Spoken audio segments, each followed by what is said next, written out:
सानसेयारि खौरां नायनो मोजां मोनग्रा गासैबो रायजो राजा नोंथांमोनखौ गिबियावनो आंनि एसबी बड निउज चेनेलाव बरायग्रोनाय थाबाय। खुलुमबाय, आं सिबि रानि ब्रह्म। बे चेनेलनि गेजेरजों सानफ्रोमबो सानसेयारि खौरांखौ फोसावनाय जायो। नोंथांमोना बे चेनेलनि गेजेरजोंनो गोनां सानसेयारि खौरांफोरखौ मोननो हागोन। थुदो बिदिब्ला खौरां आवरायनायखौ जागायजेननोसै। KLOनि 4 सोद्रोमाखौ हमनो हादों आसाम पुलिसा। थांनाय 2023 मायथाइनि 9 डिसेम्बराव क'क्राझार जिल्ला दतमा बाजाराव ग्रेनेड खुबैनाय जाथाय जादोंमोन। बे ग्रेनेड खुबैनाय जाथायजों लोब्बा थानाय KLOनि 4 सोद्रोमाखौ हमनो हाबाय।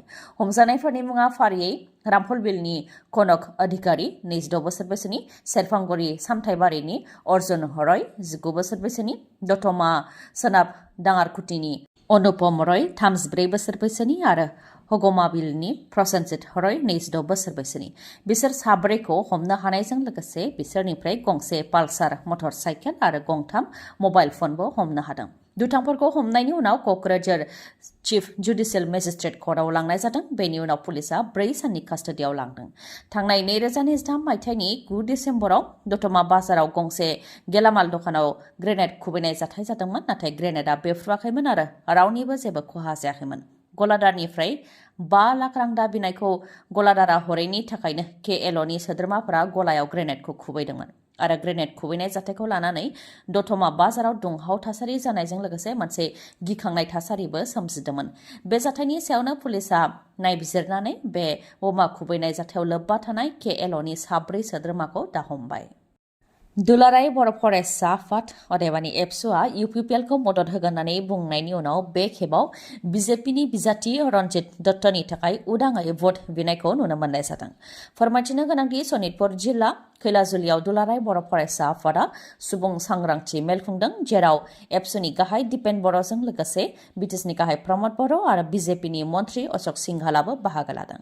जायनाखि दा बिसायख'थि सम, बेनिखायनो सनितपुर लकसभा बियाबनि रायजो राजाफोरनि जेंनाखौ लानानै सावरायलायदों होननानै फोरमायथिदों दिपेन बर'आ। सनितपुर आरो बिश्वनाथनि जेंना जेरै सिमा बारायनाय, बियाब दाफामनानै बिसायख'थि खुंनाय, फरेस्ट राइट्स एक्टनि गेजेरजों हानि पाट्टा होनाय, स्कुल प्रभिन्सियेलाइज खालामनाय, लामा दालां बानायनाय बेफोरखौ लानानै रायजो राजाफोरजों सावरायदों होननानैबो फोरमायथिदों दिपेन बर'आ। लोगोसे बुंथिबावदों दि भारत सरकार प्राइम मिनिस्टार नरेंद्र मोदी आरो अमित शाह बिथांमोनहा गोरोबथानि दफाफोरखौ मावफुंनो थाखाय खोथा होदों। बेनिखायनो हारिनि सार्थआव NDAनि बिजाथि अदेबानि BJPनि बिजाथि रन्जित दत्तनो भट होनो नांगौ होननानैबो बुंथि दिपेन बर'आ। जुदिअ एबसुआ माहारियारि आफाद आरो फरायसा आफाद आरो एबसुआ जेबो पलिटिकेल एजेन्डा गैया, अब्लाबो 19 अक्ट'आव भटखौ होनांगौ होननानै रायजो राजाफोरखौ बुंथिदों होननानै फोरमायथिदों। लोगोसे फरायसालिफोरखौ सोरखारि खालामनाय, फोरोंगिरि थिसननाय बेफोर खामानिफोरखौ मावगासिनो दं होननानैबो फोरमायथिदों दिपेन बर'आ। NDAनि बिजाथि रन्जित दत्तखौ बर' रायजो राजाफ्रा भट होनो थाखाय जानजि खाफ्रादों आरो बेखौ दुलाराय बर' फरायसा आफादा बरायो होननानैबो फोरमायथिबावो बिथाङा। सनितपुर जिल्ला ढेकियाजुलियाव मोसानि उदखार, गामियाव मोसा हाबफैनायखौ लानानै गिखांदों रायजो राजाफ्रा। मोसाया हरनि समाव गुप्तेश्वर थानसालिनि साखाथियाव थानाय गंसे न'खराव थांनानै अमाखौ अरथारहैदों। बेनि उनाव गुप्तेश्वर थानसालिसिम थांनाय लामायाव गंसे पाक्कानि दालां सिङाव आश्रय लादों। मोसानि बेबायदि उदखार खालामनायखौ गिखांदों गामिनि रायजो राजाफ्रा। गामियाव मोसा हाबफैनाय जाथायखौ लानानै हाग्रा बिफाननि मावथिफोरनो खौरां हरनायनि उनाव हाग्रा बिफाननि मावथिफोराबो मोसा थानाय जायगासिम नुजाथिफैदों आरो मोसाखौ हमनानै हाग्रा फारसे लांनो नाजानायनि खामानिखौबो मावदों। सनितपुर लकसभा बियाबाव बर' रायजो राजाफ्रा सोरनो भट होगोन? BPF दोलोआ बिजाथि फसंदों आरो UPPLआबो बिजाथि फसङाखैब्लाबो NDAआव दं हिसाबै NDAनि बिजाथि अदेबानि BJPनि बिजाथिनि थाखाय फोसावदिं मेल खुंनायाव बाहागो लादों। प्रमद बर' बिथाङा फोसावदिं मेल खुंनायाव बाहागो लानानै बुंथिदों दि हानि मोनथाय, गामि थिसननाय बायदिखौ लानानै रायजो राजाफोरजों सावरायलायदों। प्राइम मिनिस्टार नरेंद्र मोदीआ बे 10 बोसोराव गासै भारतनि रायजो राजाफोरनि गोसोखौ गोजोन होनो हादों होननानै फोरमायथिदों आरो मोदीनि मुङावनो भटखौ होगोन होननानैबो बुंथिदों प्रमद बर'आ। ओजोंहाय अल आसाम ट्राइबेल स्टुडेन्टस इउनियननि दैदेनगिरि राजु देउरिखौ BPF दोलोनिफ्राय बिजाथि फसंनायनि सायावबो बुंथिदों दि BPFआ सोरबा आंजां बिजाथिखौ होदों, भट मोनगोन ना मोना सन्देह दं, खालि नांगोलनि सावगारिखौ फोथांनानै लाखिनो थाखायसो BPFआ बिजाथिखौ होदों होननानैबो बुंथियो प्रमद बर'आ। ओजोंहाय BPF दोलोनिफ्रायबो सनितपुर लकसभा बियाबाव फोसावदिं मेल खुंदों। UPPL दोलोआ खालि रादायल' होयो आरो मोजां खोथाल' होनो नाथाय जेबो खामानि मावा बेखौ BTSनि आरो BTSनि बायजोनि सुबुंफोरा मोजाङै मिथिजोब्बाय होननानै बुंथियो BPF दोलोनिफ्राय आरो UPPLआ BTSनि बायजोआव हाबनोनो हानाय नङा होननानैबो बुंथिबावो BPF दोलोनिफ्राय। BJP दोलोआबो सोरबा जातिनि थाखाय खामानि मावग्रा दोलो नङा, भारतावनो दादागिरिनि सिस्टेमजों सुबुं खुंथाय हादराव राजानि सोरखार सालायगासिनो दं होननानैबो बुंथियो। BTSनि 6 शिड्युलनि गोहोखौ डक्टर हेमन्त बिश्व शर्मा, प्रमद बर' आरो UPPLआ BTR गोरोबथा खालामनानै सिफायदों। सोरखारा होनोसो नांगौमोन नाथाय सोरखारा लानानैसो थांदों। गासै रायजो राजाफ्रानो बेखौ मिथिजोब्बाय होननानैबो बुंथियो BPF दोलोनिफ्राय। बेनि अनगायैबो बुंथिबावदों दि सनितपुराव सिगांनि MLA आरो MPफोरा जेबो लामा दालांनि खामानिखौ मावाखै, ट्राइबेल सुबुंफोरखौ गादबदों आरो नासयदों। रायजो राजाफ्रा राजु देउरिनिनो भटखौ होनो थाखाय थागथियारि जाबाय होननानैबो बुंथियो BPF दोलोनिफ्राय। बलिउडनि सुपारस्टार शाहरुख खाननि मन्नत हाउसनि लांगोनायाव रोजा सुबुंनि बाना। ईद फोरबोनि थाखाय ईद मुबारक होनो थाखाय रोजा सुबुंफोरा होंगो दोंगो जाफैदों।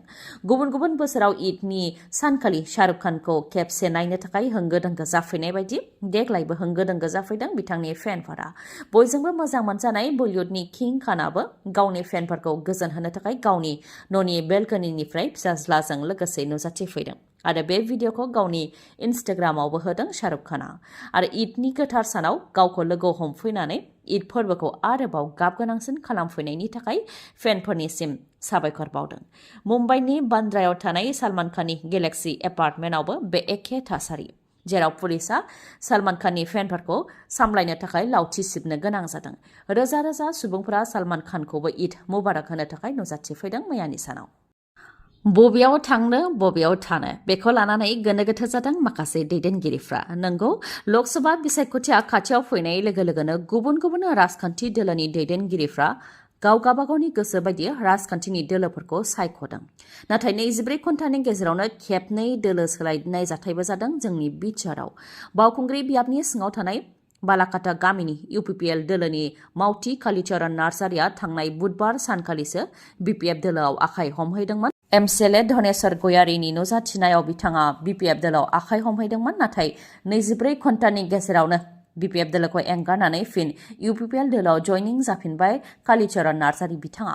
24 घन्टानि गेजेरावनो मोननै दोलो सोलायनायनि सायाव बिथां कालीचरण नार्जारी बिथाङा फोरमायथिदों दि UPPL एंगारनानै नखरनि मानसिफोरजों सावरायालासे BPF दोलोआव हाबफैनायखौ लानानै नखरनि सुबुंफोरा बुंनायलाय बेनि सायाव सानफिननानै फिन UPPL दोलोआवनो फैफिनदों होननानै फोरमायथिदों आरो सिगां जि बिबान लानानै खामानिखौ मावदोंमोन बे बिबानखौ लानानैनो खामानिखौ मावफिनसिगोन होननानैबो फोरमायथियो बिथाङा। मोनफानि उनाव मोनफा गेदेर बास जाब्रथाय जादों रायजोआव। जाय समाव ईदनि थाखाय फरायसाफोरा न'आव थानो नांगौमोन, बे समाव फरायसाफोरा फरायसालियाव थांनायावनो बास जाब्रथाय जानायजों 6 फरायसाफ्रा जिउ खोमानो गोनां जादों आरो 20 जोखोम जानो गोनां जादों। फरायसालियाव थांबाय थानाय समावनो गंसे बासआ दंफाङाव सौख्रांदों। बेनि उनाव गोबां खेब बेलथायदों, जायजों 6 फरायसाफ्रा थैनो गोनां जादों आरो 20 फरायसाफ्रा जोखोम जानो गोनां जादों आरो 2 गोब्राबै जोखोम जादों। जोखोम जानाय गासैखौबो देहा फाहामसालियाव थिसननाय जादों आरो गोब्राबै जोखोम जानाय 2 फरायसाफोरखौ गोजौ थाखोनि फाहामथायनि थाखाय गुबुन देहा फाहामसालियाव थिसननो गोनां जादों। हारियानानि महेन्द्रनगराव जानो मोन्दों बे जाब्रथाया।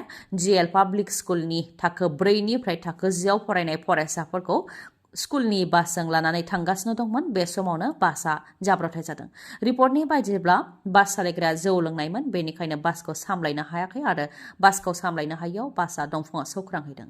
ओजोंहाय बास सालायग्राया बास बेलथायनायनि सिगांनो बासनिफ्राय बाज्रुमदों आरो जाब्रथाय जानायनिफ्राय जिउ रैखा मोन्दों होननानैबो पुलिसआ फोरमायथिदों। लकसभा बिसायख'थिनि थाखाय STF आरो पुलिसआ दासान्दि गोख्रोङै सिग्रोमनायनि हाबाखौ मावगासिनो दं। बे समावनो आसाम आरो अरुणाचल सीमा जनायनि केमि गामियाव गेदेर मैदेर हाथाइखौ मोननो हादों। गुवाहाटी STF आरो जनाय पुलिस जथायै संदाननायावनो 2 मैदेर हाथाइखौ हमनो हादों। फोरमायथिनाय बायदिब्ला आसाम आरो अरुणाचल सीमा ओनसोलनि केमि हालामाव AR 090907 TBS मटर साइकेलजों 2 सिखाव फालांगिरिया मैदेर हाथाइखौ लाबोदोंमोन। बे समावनो STF आरो पुलिसआ सिग्रोमनायाव मैदेर हाथाइखौ हमनो हादों। ओजोंहाय मैदेर हाथाइ लाबोग्रा सुबुंफोरा मैदेर हाथाइखौ गारनानै खारखुमा लांनो हादों। नोंथांनियाव मेगननि जेंना जादों नामा? जुदि नोंथांनियाव मेगननि जेंना जादों अब्ला नोंथाङा मेगननि हस्पिटाल नागिरनानै गोजान जायगायाव थांनांगौनि आरो गोनांथि गैलिया।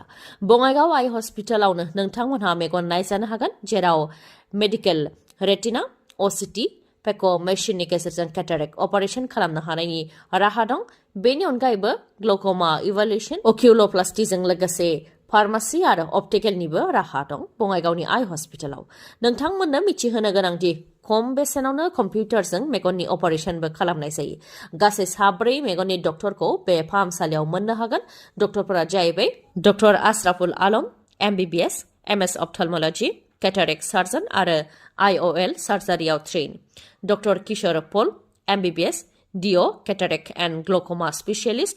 Doctor Payal Singla, MBBS, MS आरो doctor Meghali Sharma, MBBS, MS, eye specialist ophthalmology. जायखिजाया मेगननि जेंना जायोबानो बे बङाइगावनि आइ हस्पिटालाव नोंथांमोनहा फाहामथायखौ लानो हागोन। समाया जाहैबाय समबारनिफ्राय सनिबारसिम फुंनि 9 रिंगायाव गेवगोन आरो मोनाबिलि 7 रिंगासिम थागोन। नाथाय रबिबारखालि फुंनि 9 रिंगायाव गेवनानै सानजौफुनि 1 रिंगासिमल' थागोन। चापागुरि र'डआव थानाय लवार आसाम हस्पिटालनि उल्था दिगाव थानाय बास स्टेन्डनि उनथिंजाय अदेबानि सोनाबहानो मोननो हागोन बङाइगाव आइ हस्पिटालखौ। नोंथांमोनहा मानिबा सायाव खौरां लानोबा 6900949900 नङाब्ला 0366435659 बे नाम्बारावबो खौरां लाहरनो हागोन। गोजोन्थों।